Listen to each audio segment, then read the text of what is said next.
karyawan itu yang memang benar-benar jujur dengan saya, kemudian berdedikasi tinggi untuk Indah Mujair. Ada karyawan saya yang kerja dari tahun sudah belasan tahun, sepertinya belasan tahun. Ada yang sudah 3 kali berhenti, personal asisten saya 3 kali berhenti, masuk lagi ke saya bekerja. Pegawai toko yang incar itu juga begitu. Jadi rata-rata mereka kalau sudah biasanya kena marah sama Indah, seminggu dapat cek tedo, berhenti, mau di tempat lain, masih balik lagi ke Indah Mujair pegawai. Karena sudah tahu bagaimana ritmenya seorang Indah Mujair. Tapi masih diterima. Saya adalah orang yang sangat pemaaf. Apapun yang dilakukan orang kepada saya, kejahatan apapun, biasanya saya sangat gampang sekali memaafkan. Jadi begitu juga dengan karyawan, apapun kesalahan terbesar yang mereka lakukan, asal mereka memang jujur dan mereka mau berusaha untuk lebih baik lagi, biasanya saya selalu bisa menerima atau memberikan kritik. Jadi karyawan saya kalau ditanya berapa usianya sudah cukup lama sekali dan mereka menjadi keluarga besar saya. Dan setelah berhenti dari saya, alhamdulillah rata-rata menjadi orang sukses karena ketika mereka bekerja dengan saya adalah tipe kepemimpinan. Kepemimpinan kan macam-macam, ada yang transaksional, ada kepemimpinan yang kalau tidak salah ya Pak ya. Ada ya. Jadi saya cemas dari tadi penjelasannya, gila akademisi banget. Iya macam-macam kan ya.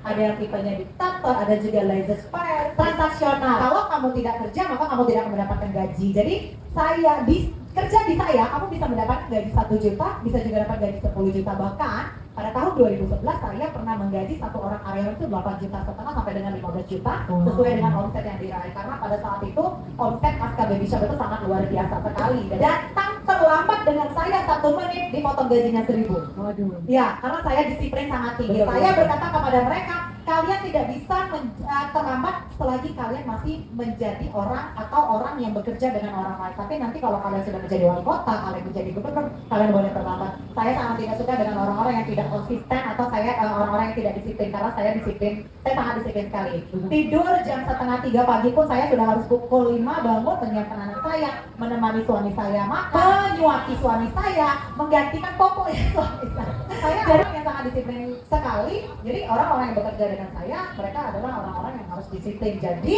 mereka bisa menerima gaji dengan jumlah yang banyak. Kalau mereka tidak pernah datang terlambat, mereka akan mendapatkan award atau reward.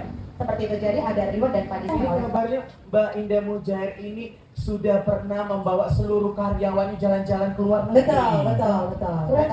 Lumayan jadi karyawannya loh. Jadi saya tidak pernah kalau bisa bahkan ada sifat saya juga bisa ditanya diklarifikasi dengan teman-teman saya yang di sini yang rombongan saya juga tadi. Di rumah saya kalau mereka sudah datang ke rumah saya, isi kulkas saya pasti kosong. Keluarga besar saya kalau datang ke rumah saya, isi lemari saya kosong. Jadi saya merasa saya selalu berpikiran bahwa hidup ini terlalu singkat. Saya hanya ingin mati nanti saya dikenal. Pada tahun 2015 atau 2014 saya mengajak semua karyawan saya waktu itu ke Singapura. Dan ada cerita lucunya, ada beberapa karyawan saya itu yang belum pernah naik pesawat. Mereka mengucapkan terima kasih, orang tuanya mengatakan anak saya tidak akan bisa keluar negeri kalau bukan karena Indah Mujair. Begitu juga dengan teman-teman saya. Ini satu alasan kenapa saya sering mengajak teman-teman saya keluar negeri. Dan apa yang saya rasakan, effort ketika mereka melihat Eiffel. Mereka kadang-kadang berkaca-kaca, ya Allah Ayu, aku tidak akan ke Jiwang Eiffel kalau tidak ada Karno Ayu. Nah perasaan bahagia ini yang saya dapatkan. Karena saya begitu senang membahagiakan orang lain. Jadi karyawan saya juga begitu, setiap setahun sekali kami akan pergi tur ke Bangka, waktu itu ke Singapura, kemudian ke Bedego. THR juga biasanya saya bukan hanya THR Idul Fitri, tetapi THR Idul Adha juga, walaupun jumlahnya juga disesuaikan. Kalau sekarang kan lagi sedikit pemasukannya, tidak sebanyak dulu, berarti ya seadanya saja. Kemudian saya juga ada yang namanya bonus akhir tahun, even hanya sebuah toko online shop yang sangat kecil sekali.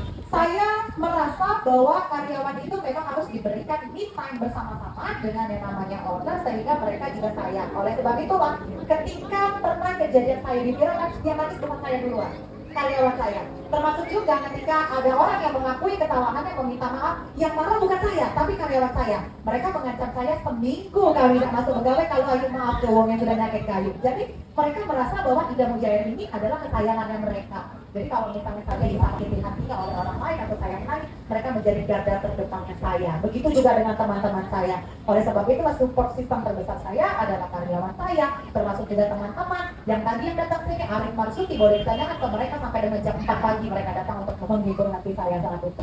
Jadi betul kalau karyawan saya pernah saya ajak ke luar negeri semua dan teman-teman saya. Keren. Ya. Dan termasuk editor saya juga sudah pernah kemana saja lihat? Jepang, Hong Kong, atau China. Wow. Ya. Padahal Lia ini biasanya ke Sungsang. Luar biasa Terus sekali. ketika biasa. orang tuanya mengucapkan rasa terima kasih, Ya. ini saya bisa nangis mbak. Jadi, Iya. aduh, ketika melihat orang-orang yang tidak beruntung tapi bisa kita senangkan itu kan luar biasa bahagia. Betul, betul, betul. Seperti itu.